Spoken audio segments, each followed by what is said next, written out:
Assalamualaikum warahmatullahi wabarakatuh.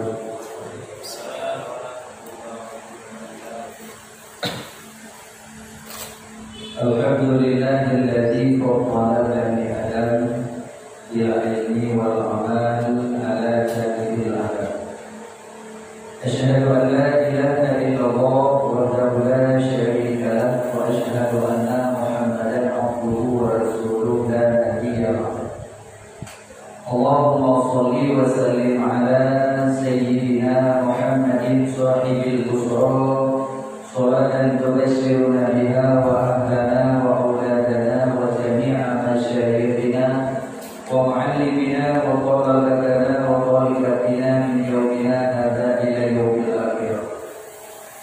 Rabbi shrah li sadri wa yassir li amri wa hlul 'uqdatam min lisani yafqahu qawli, amma ba'd.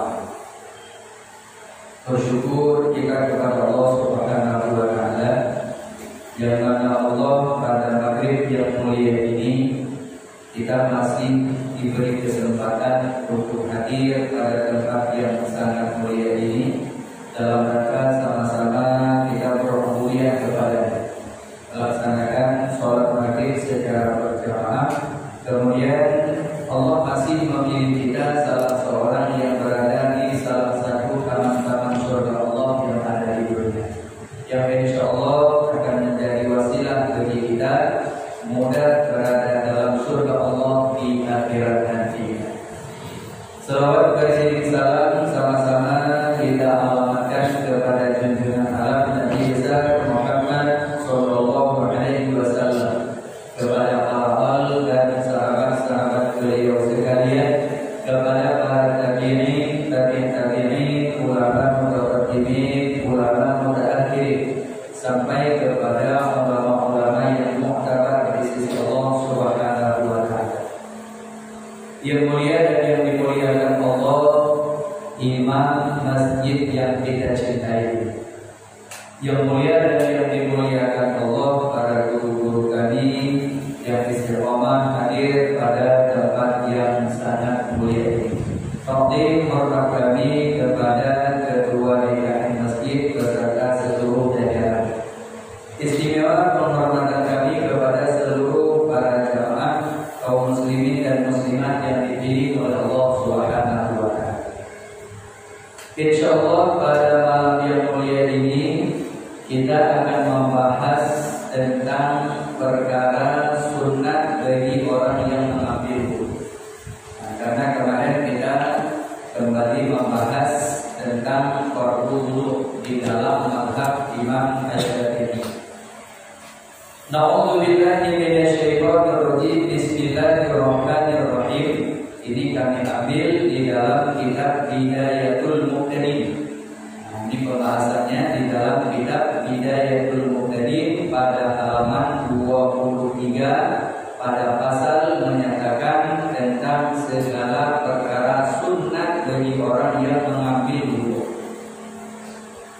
A'udzubillahi minasyaitonir rajim. Bismillahirrahmanirrahim. Faslun, bermula ini suatu pasal pada menyatakan perkara sunat bagi orang mengambil wudu.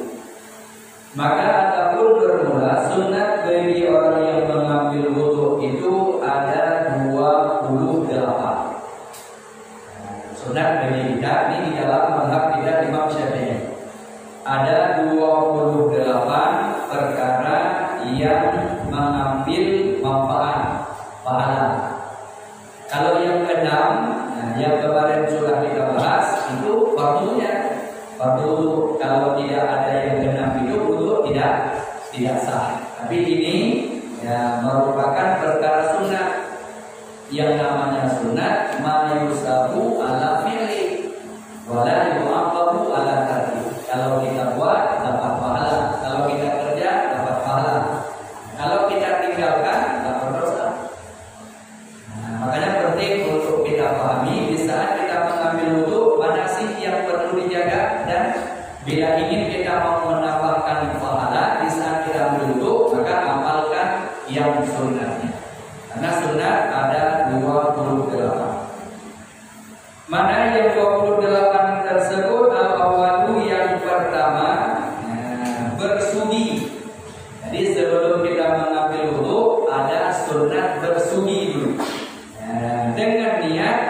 sugi untuk wudu. Ya. Jadi orang yang bersugi itu ya di saat wudunya maka mendapatkan pahala. Namun sebahagian ulama mengatakan bersugi di saat mau takbir. Nah, sebagian ulama mengatakan di saat kita mau takbir bersugi. Nah, banyak juga ya guru-guru kita di saat mau takbir sebelum takbir bersugi dulu dengan kayu siwak. Sekali ke kanan, sekali ke kiri, sudah selesai, ambil pahala saja. Dan orang yang bersugi itu banyak hikmahnya yang bersugi. Tapi dengan catatan bersugi ada niat. Kalau bersugi nggak niat, walau habis obat Pepsodentnya 1 box doli, nggak ada faedah, nggak dapat pahala sama sekali. Karena bersugi yang tidak berniat maka tidak dapat pahala. Tapi kalau dia bersugi ada niatnya, maka innama a'malu binniyat, hasil pahalanya. Enggak masalah, walau bukan dengan kayu siwak, dengan sikat gigi biasa.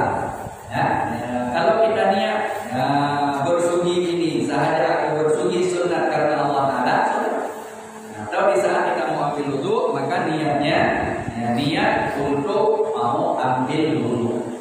Ini yang pertama sunat bagi orang yang berwudu. Kemudian wasani yang kedua, di saat mau mengambil wudu disunatkan mengucapkan Bismillahirrahmanirrahim.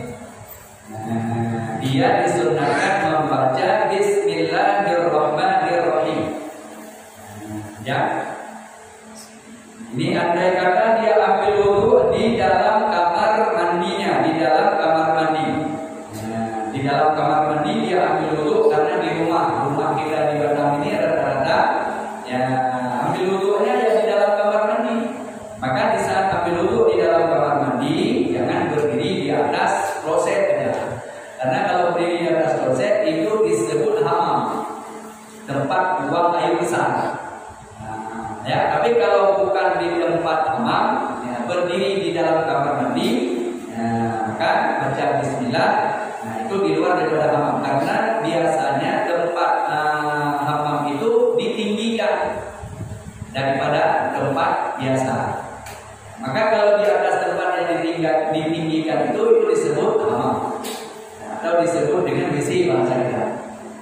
Kalau di bawah itu maka disebut dengan kamar mandi. Kamar mandi pada umumnya kita ya memang di situ tempat mandinya dan tempat ambil wudu.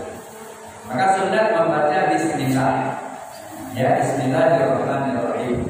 Cuma ada yang bertanya, kalau seandainya saya tidak baca dengan lafaz, saya baca di dalam hati aja, Ustaz. Karena kenapa? Karena saya khawatir saya baca Bismillah nanti di dalam WC, saya baca di dalam hati saja. Bagaimana? Nah, maka dijawab oleh para ulama yang disebut dengan lafaz itu baca dengan lisan. Kalau dengan hati itu bacaannya dengan hati mendapatkan pahala sirri. Nah, tapi kalau dengan zahir, dengan bacaan yang zahirnya maka disebut dengan nahnu bisawahir. Makanya kalau seandainya bisa, rumah kita itu kita sediakan kerannya di luar. Jadi kalau mau ambil wudu, ya kita bisa ambil di luar. Nah, tapi kalau di luar rumah jadi mudarat tentu. Ya di luar, di dalam rumah, pokoknya di dalam tempat mandi, di dalam kamar tempat mandi, ya, kita sediakan keran yang bisa kita ambil wudu. Tapi kalau seandainya tempatnya darurat, nggak ada tempat, rumahnya kecil, ya, maka rusak. Jadi di dalam kamar mandi boleh disediakan keran untuk ambil wudunya, diusahakan jangan di tempat kloset saja. Seperti itu. Dan membaca Bismillah di dalam tempat ambil wudu pada umumnya, bila bukan di tempat hammam, maka di dalam apa? Jadi yang tidak diperkenankan di tempat hammam. Lebih-lebih di saat tidak dalam keadaan bernajis, maka itu haram hukumnya. Ini yang kedua. Kemudian wasalisu yang ketiga, sunat membasuh tangannya, sunat membasuh dua tangannya hingga pergelengan tangan. Sunat membasuh dua tangan hingga pergelengan tangan. Dan diniatkan basuh itu untuk wudu. Ya, bukan diniatnya itu ya untuk fardu wudu. Kalau niat fardu wudu dalam mazhab kita Imam Syafi'i di saat membasuh muka. Di saat membasuh muka maka niat untuk fardu wudu. Nawaitu raf'al hadasi asghari min afdhalil wudu'i fardhan lillahi ta'ala. Lafadznya. Ya, sengaja aku mengambil wudu atau merafa'kan hadas kecil daripada anggota wuduku fardu karena Allah Ta'ala di saat basuh muka.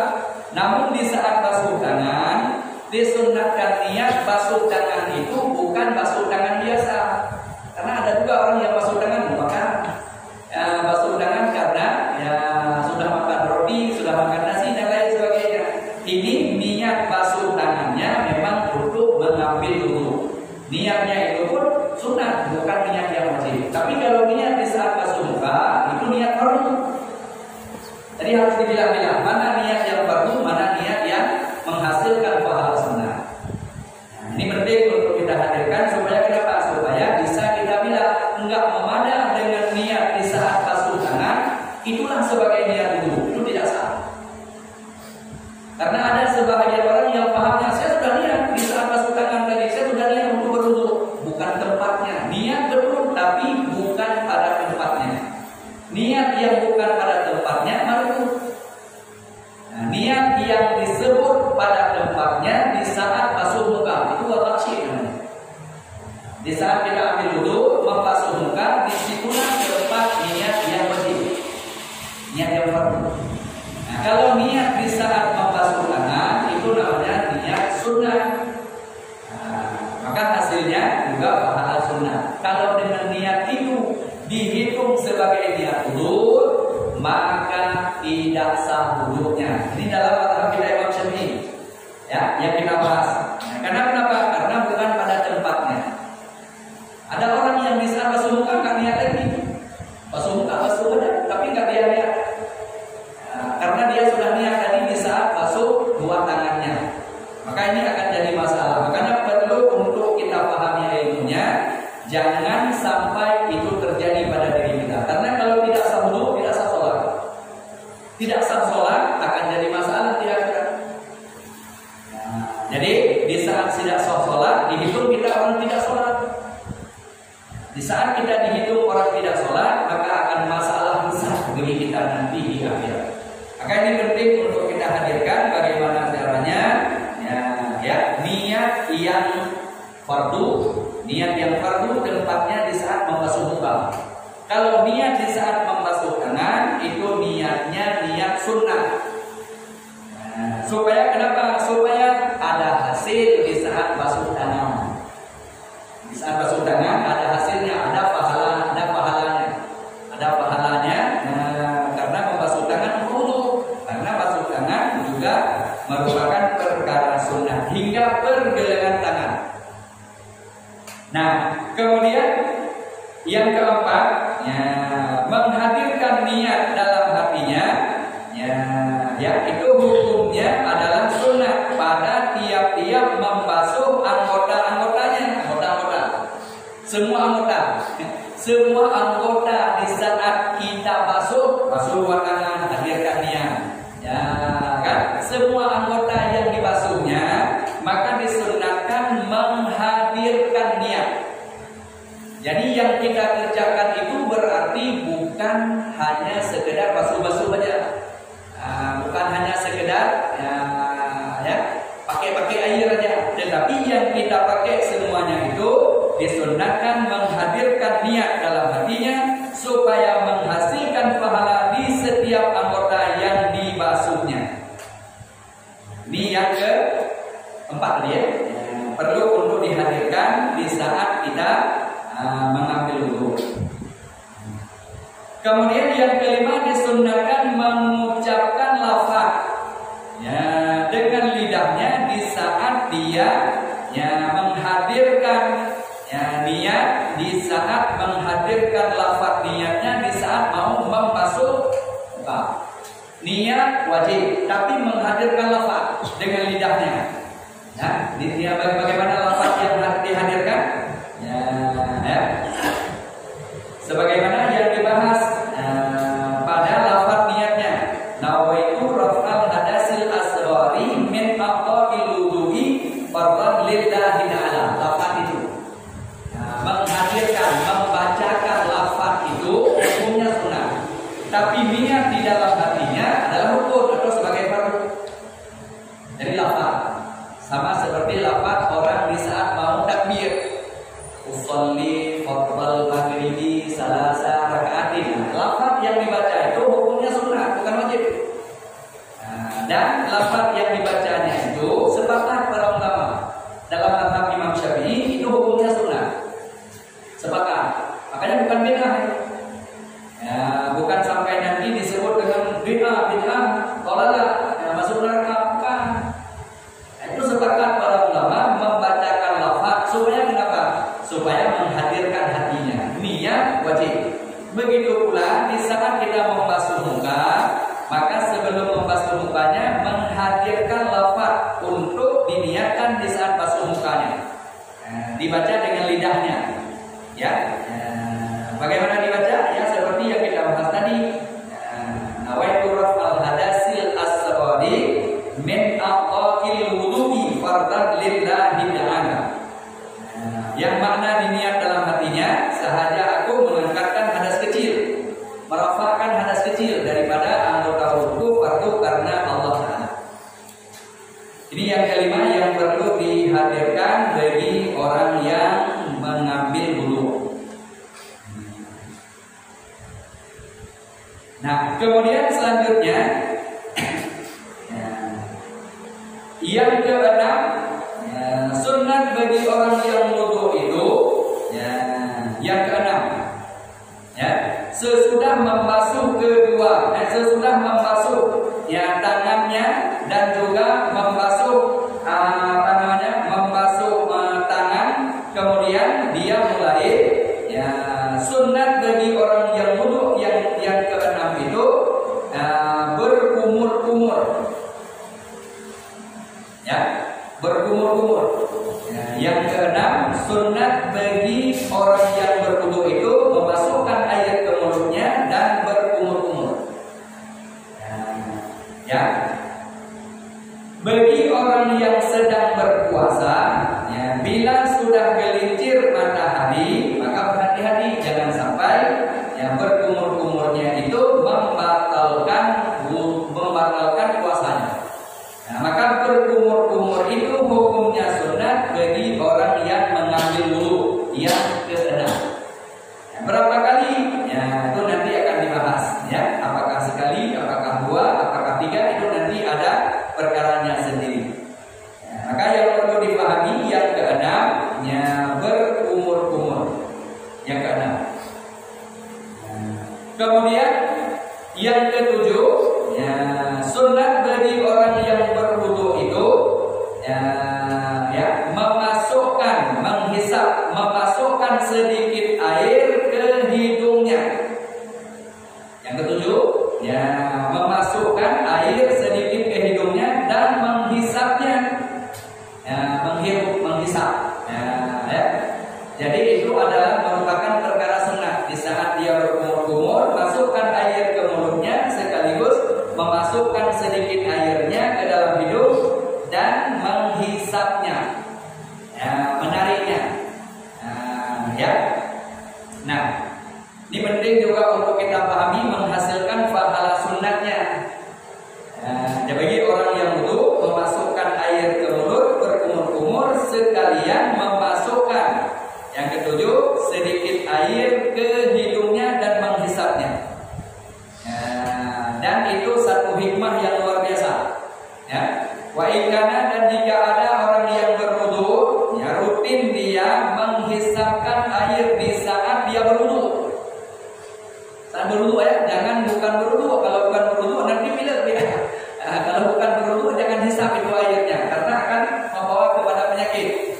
Tapi di saat dia berwudu, masukkan air ke mulut sekaligus yang ketujuh dapat sunat menghisap air sedikit hingga terasa perih di di atasnya. Maka itu akan menjadi obat. Dia tidak akan pernah kena penyakit tinggi darah dan tidak akan pernah kena penyakit stroke.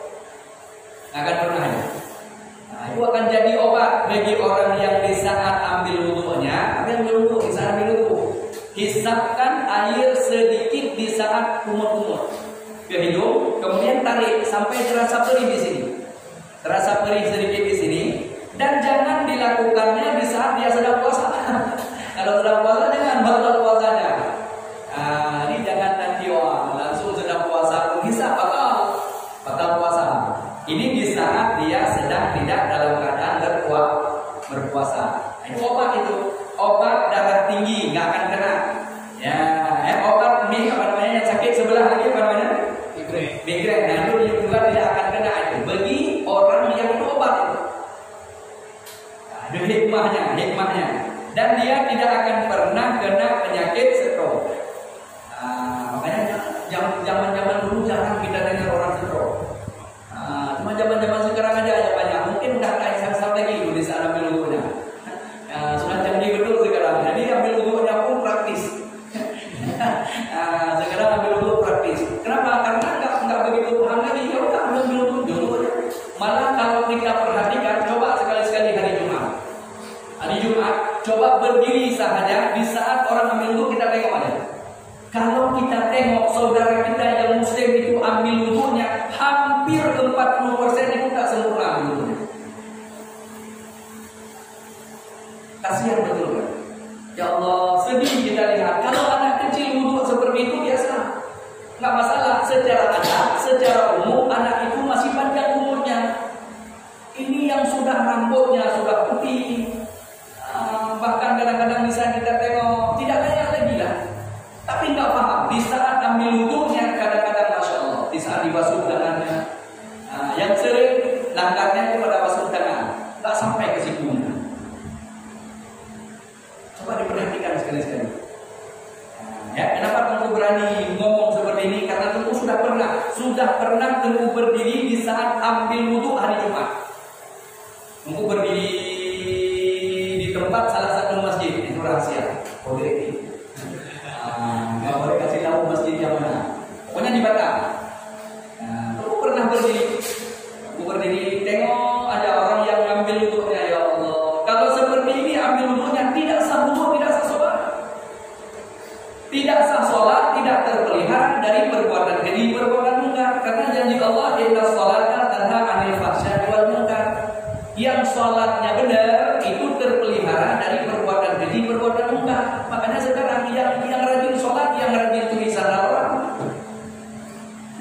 yang rajin sholat, yang juga bermacam-macam hal. Kenapa? Karena sholatnya tidak bisa lagi tertegak dia daripada perbuatan keji dan perbuatan munkar. Kenapa? Karena memang itu bisa jadi sholatnya tidak sah. Itu bukan ayat yang salah. Kita sendiri yang tak paham, ujungnya kita tak ngerti. Kita langgar sendiri, kita tak tahu. Maka sedih kita di saat kita melihatnya, ya Allah. Maka perlu untuk kita pahami sunat menghisap sedikit air ke hidungnya, dan kemudian terasa perih. Maka itu akan menjadi obat. Tapi dengan catatan jangan di saat dia sedang berpuasa. Karena kalau sedang berpuasa maka akan akan batal puasanya. Karena memasukkan sesuatu ke dalam rongga yang terbuka dengan sengaja itu batal puasa. Kecuali tidak sengaja. Yang ketujuh. Kemudian yang kedelapan sunat bagi orang yang mengambil wudunya itu meniga-niga kali, dan berarti tiga kali pada tiap-tiap anggota yang dibasuhnya, atau yang tadi yang di kumur-kumurnya. Jadi 3 kali. Hitungan 3 kali itu pertama sempurna dulu. Baru kita ulang yang kedua, itu dihitung kedua. Kalau pertama kita basuh baru separuh, basuh yang kedua itu baru sempurna, baru dihitung sekali. Ini kita biasanya kadang-kadang sekali kita basuh belum sempurna, belum sampai. Kita basuh 2 kali, itu bukan hitungan 2. Itu masih hitungannya 1. Basuh pertama belum sempurna, basuh kedua baru sempurna, itu dihitung baru pertama. Baru pertama. Jadi hitungan pertama itu sudah tamam. Mana sudah tamam? Sudah sempurna dulu. Maka itu baru hitungan pertama. Kemudian basuh selanjutnya baru hitungan kedua. Basuh selanjutnya baru hitungan ketiga. Jadi 3 kali kita kita membasuhnya itu hukumnya sunnah. Ya, membasuh 3 kali itu adalah hukumnya sunnah. Yang ke-8, membasuh atau berkumur-kumur, atau memasukkan air ke hidung, itu 3 kali. Masukkan di saat berkumur, masukkan air ke hidung, hisap. Itu sampai 3 kali, itu juga hukumnya sunnah. Yang ke-8. Kemudian yang ke-9, sunat bagi orang yang berwudu itu menyapu sekalian kepalanya, mengusap. Bahasa menyapu itu bahasa Melayu. Ya, kalau bahasa kita mengusap, jangan nanti menyapu apa perlu pakai sapu. Kan ada yang paham menyapu itu harus cari sapu dulu, bukan. Bahasa Melayu itu menyapu namanya. Ya, bahasa kita Indonesia mengusap seluruh kepalanya. Karena kalau sebahagian kepala hukumnya fardu. Dalam mazhab Imam Syafi'i, kalau dalam mazhab Imam Hanafi itu seluruh kepalanya itu hukumnya fardu wajib. Makanya mereka ya di saat ambil wudunya mesti cari tempat duduk. Kalau tidak ada tempat duduk nggak bisa. Makanya kalau kita di Mekah, Madinah itu di saat ambil wudu mesti ada semua tempat duduk. Karena di sana kan rata-rata bermadhab kepada Imam Malik atau kepada mazhab Imam Hanafi. Kita yang dari Indonesia, yang dari Asia, rata-rata mayoritas bermadhab kepada Imam Syafi'i. Jadi kita sambil berdiri pun bisa wudu, nggak masalah. Ya, jadi yang ke-9 mengusap sekalian kepala itu hukumnya sunnah. Ya.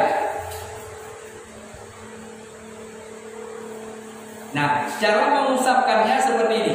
Ini caranya, ya, cara yang sunnah.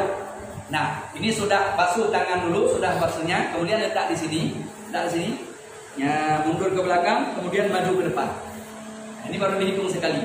Lagi, kemudian letak di sini, ya, ke belakang, kemudian maju ke depan. Nah, ini caranya, cara mengusap. Bukan cara mengusapnya seperti ini.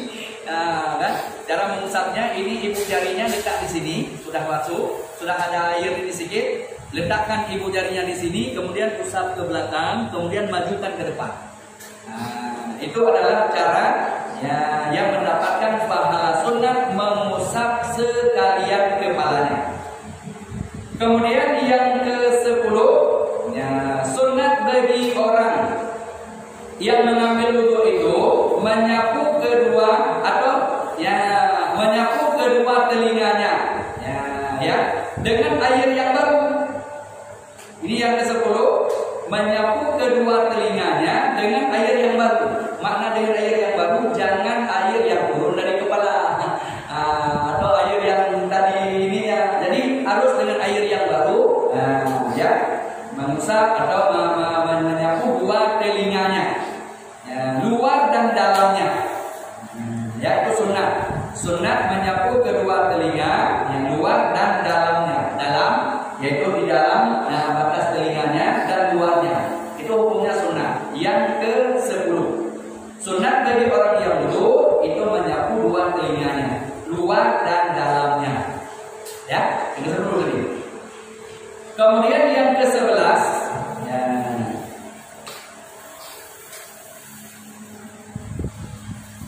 ke-10 yang luar dan dalamnya. Kemudian dengan air yang baru. Kemudian yang ke-11, sunat bagi orang yang wudu itu menyela-nyela atau mencela-cela 3 anak jarinya dengan kedua tangannya. Mencela-cela jari tangannya seperti ini. Kedua tangannya dengan tangan yang lainnya. Nah, ini celah-celah anak jari ini di celah-celah seperti ini. Nah, ini adalah merupakan sunnah di dalam mazhab kita Imam Syafi'i. Namun di dalam mazhab Imam Hanafi itu wajib. Wajib hukumnya. Tapi dalam mazhab kita Imam Syafi'i hukumnya sunnah. Menyela-nyelati jari tangan keduanya dengan yang lainnya, dengan tangan yang lainnya. Dan juga dua tangannya dan mencela-cela juga celah-celah anak kakinya. Jadi anak jari tangan dan anak jari kaki ini adalah sekalian disebutnya. Jadi hukumnya sunat. Seperti ini. Ini adalah perkara sunat di dalam mazhab kita Imam Syafi'i.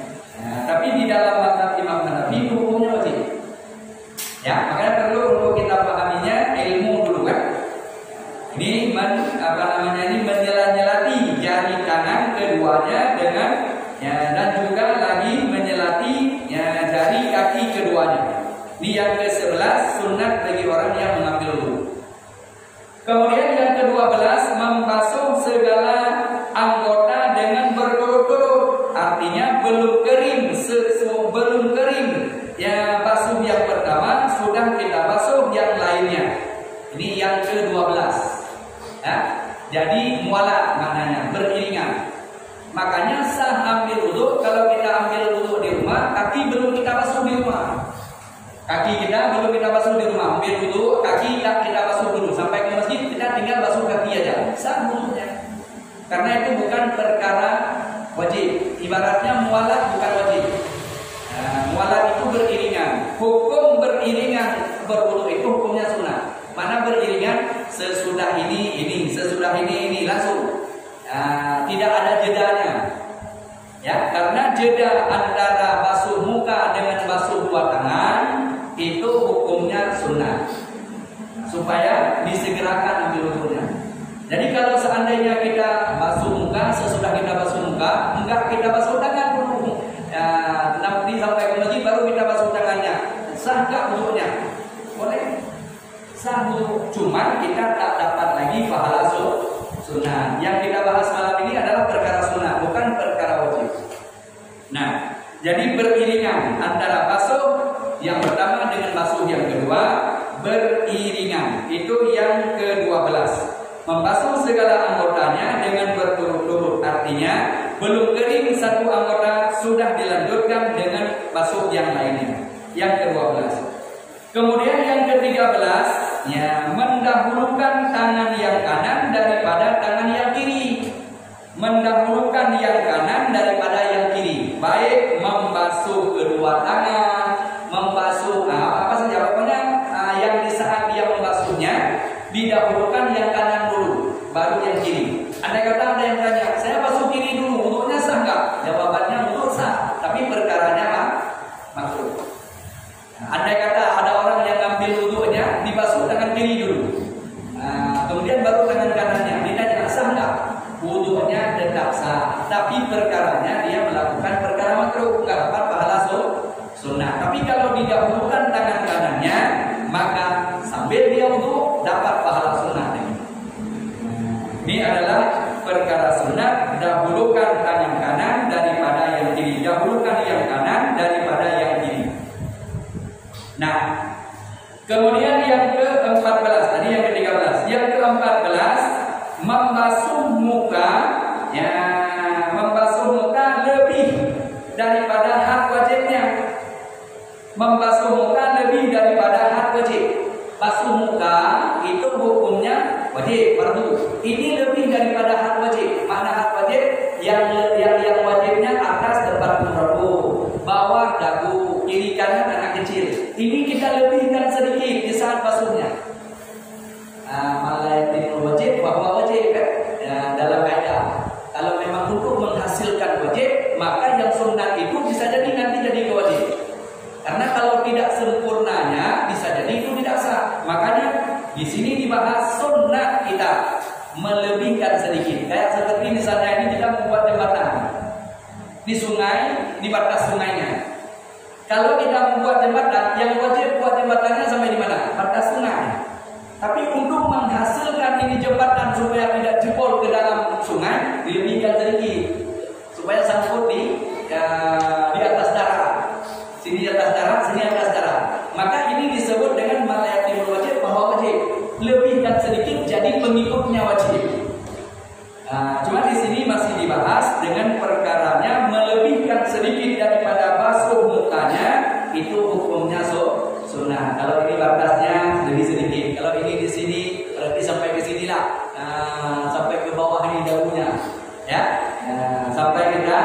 batas kiri kanannya melebihkan sedikit daripada had wajah di saat membasuh wajah, itu hukumnya sunnah masuk muka.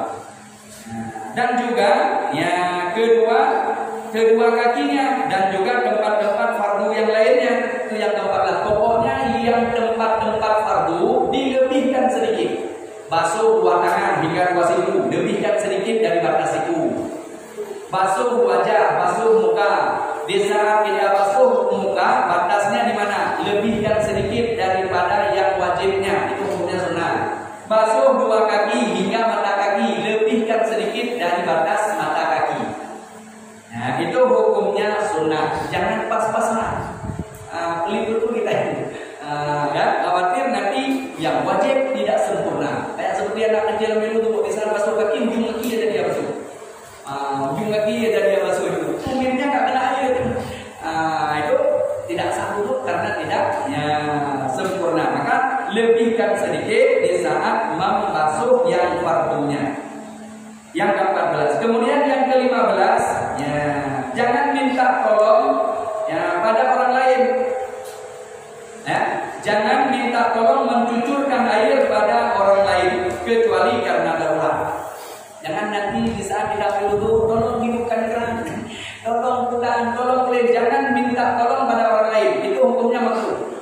Kecuali darurat. Kalau kita sakit, bolehlah minta bantuan kan. Ini kalau zaman-zaman dulu kan sering timba airnya. Kalau sekarang gampang lah, hidupkan keran nggak ada. Dulu kita kan ambil wudunya, harus timba air di sumur. Berapa cincin itu? Ada yang sampai 14 cincin dalamnya air. Dan harus ditimba dulu airnya. Minta tolong sama kawan. Kamu yang timba, saya wudu. Nantinya, ini hukumnya makruh. Minta bantu sama orang lain di saat ambil wudu, itu hukumnya makruh. Kecuali darurat. Kalau dulu kan kalau bukan timba, pompa. Di kampung-kampung kan ada pompa. Minta bantu pada orang lain bisa kita ambil wudu, itu hukumnya makruh. Makruh hukumnya. Jadi kalau bisa jangan minta bantu pada orang lain, kecuali dalam keadaan darurat. Kalau darurat itu beda, itu rusak namanya. Kalau darurat. Ini yang ke-14. Kemudian yang ke-15. Yang berapa tadi? 16 ya? Yang ke-16, yang ke-15, jangan minta tolong, jangan minta bantu, mencucurkan air atau lain sebagainya pada orang lain, kecuali karena darurat. Yang ke-16, jangan menghambur-hamburkan air pada wudu. Jangan melebihi, jangan menghambur-hamburkan, menyembur-nyemburkan air. Mana menyembur-nyemburkan air, kita buang-buang saja. Kita buang-buang airnya. Nah, ini perlu untuk dipahami. Di saat kita mengambil wudu, jangan menyembur-nyemburkan air di saat kita ambil wudu. Bahasa menyembur-nyemburnya bagaimana? Bahasa melebih-lebihkan air. Hukum melebih-lebihkan air di rumah itu hukumnya makruh. Kita ambil wudu di rumah. Biasanya ambil wudu kita berapa liter? 3 liter misalnya, 3 liter misalnya. Kalau di rumah kita ambil wudu sampai 5 liter, itu yang 3 liternya oke, yang 2 liternya itu hukumnya makruh. Kalau di rumah kita sendiri. Tapi kalau di tempat umum, contoh misalnya masjid, surau, mushola dan lain sebagainya. Bila pada umumnya orang mengambil wudu habis air 3 liter, tapi kita habis air 5 liter, maka yang 2 liter hukumnya haram. Karena hati-hati kita yang ambil wudu di tempat umum. Ini ambil wudu, bukan untuk yang lain, untuk ambil wudu saja bisa membawa kepada dosa. Apalagi yang datang cuma hidup keran aja kemudian pergi. Itu urusan dia nih. Itu dosanya sama seperti air keran keluar itu dosanya kepada orang yang buka keran itu. Ini tempat umum. Kalau tempat umum, ini dosanya harus tidak bisa kita minta maaf pada panitia. Ini sering kami sampaikan. Karena kenapa? Karena benar-benar itu milik am, bukan milik tam. Kalau milik tam hukumnya makruh, tapi kalau milik am itu dosa hukumnya. Makanya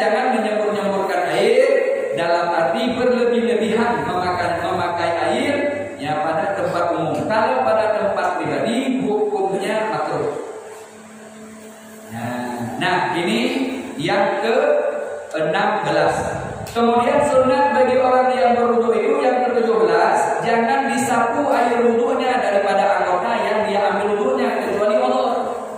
Ini sering kita sesudah ambil wudu langsung ambil handuk lah. Itu makruh hukumnya. Bawa air wudu ke dalam sholat. Karena air wudu itu akan menunjukkan kita di akhirat adalah bercahaya. Itu umat Nabi Muhammad itu. Nah, akan bercahaya. Tempat dia berwudu itu akan bercahaya. Makanya makruh kita menyapu atau ngelap sesudah ambil wudu langsung kita sapu. Langsung ambil wudu lap wajah, lap tangan. Mengeringkan air wudu dengan menyapunya, dengan bahasa sekarang yang tadi pahami, ngelap ya. Ngelap. Nah, itu hukumnya makruh. Tadi ambil wudu yang kita ambil itu biarkan sendiri kering di anggota kita, di wajah kita, di tangan kita, biarkan kering sendiri. Karena itu akan menjadi saksi nanti di akhirat akan bercahaya. Kalau orang lain yang lap dipaksa, sesudah kita ambil wudu langsung di ininya dilap kita, ramai-ramai dilap, maka hukumnya haram. Karena menghilangkan saksi pada orang lain itu sebagai saksi bagi kita bahwa kita ini umat Nabi Muhammad mengambil wudu. Nah, makanya mengambil wudu itu sunnah tidak dilap. Sesudah diambil wudu, biarkan air wudu itu kering sendiri. Jangan disapu karena hukum menyapu sesudah ambil wudu, hukum ngelap sesudah ambil wudu, hukumnya makruh kalau dilap sendiri. Kalau dipaksa dilap oleh orang lain, hukumnya haram. Kan ada orang misalnya dilapnya, tapi nggak ada. Kalau ada orang yang dipaksa dilap, ya, nah itu orang yang ngelap itu dengan dipaksanya, maka itu hukumnya haram. Tapi kalau dia lap sendiri, ya, maka itu hukumnya makruh. Kecuali sakit ya, kalau nggak lap malah menggigil kan itu tidak lap, itu darurat. Itu rusak. Lapnya itu rusak. Kan ada orang yang sedang dalam kena penyakit malaria, nggak perlu kena air. Kalau kena air, langsung ke dalam tulangnya. Minum cepat-cepat aja. Sesudah dia minum langsung dilap. Itu darurat. Itu rusak. Dimaafkan. Itu nggak rusak. Kita bahas saja nanti ya. Kamu bisa namanya. Sedikit lagi. Sudah sampai berapa tadi? 17. Nah, kemudian yang ke-18. Ya, sunat bagi orang yang wudu itu menggeser-geserkan cincin di tangannya.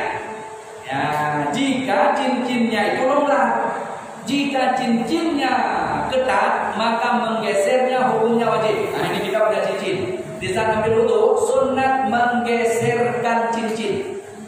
Sunat. Di saat ambil wudu, ini cincinnya geserkan, geser-geser, badannya goyang-goyang. Biar masuk airnya ke bawah. Kalau cincinnya ketat, hukumnya geser itu wajib. Kan ada cincinnya ketat juga, ada yang sarat betul, ketat betul. Nah, kalau cincinnya ketat, maka menggeserkan hukumnya wajib, bukan lagi sunat. Nah, tapi kalau cincinnya longgar, nah seperti misalnya ini cincin longgar. Kalau longgar itu sunat menggeser-geserkannya. Nah, itu sunat yang ke-18 ya, menggeser-geserkan cincinnya jika ada cincinnya itu longgar, dan jika ada cincinnya ketat terkadang jadi wajib bila cincinnya itu ketat untuk menggeserkannya ya, supaya kenapa? Supaya sampailah air ke tempat tersebut. Nah, ini kalau ketat kan ada cincin yang ketat. Ini yang ke-18 ya. Kira-kira habis nih kalau kita ininya? Pak Jul, habis nggak? Kurang nih. Kayaknya nggak sempit. Sempit waktunya ya. Karena 28. Ya, ini baru yang ke berapa tadi? 19. Yang ke-19. Yang ke?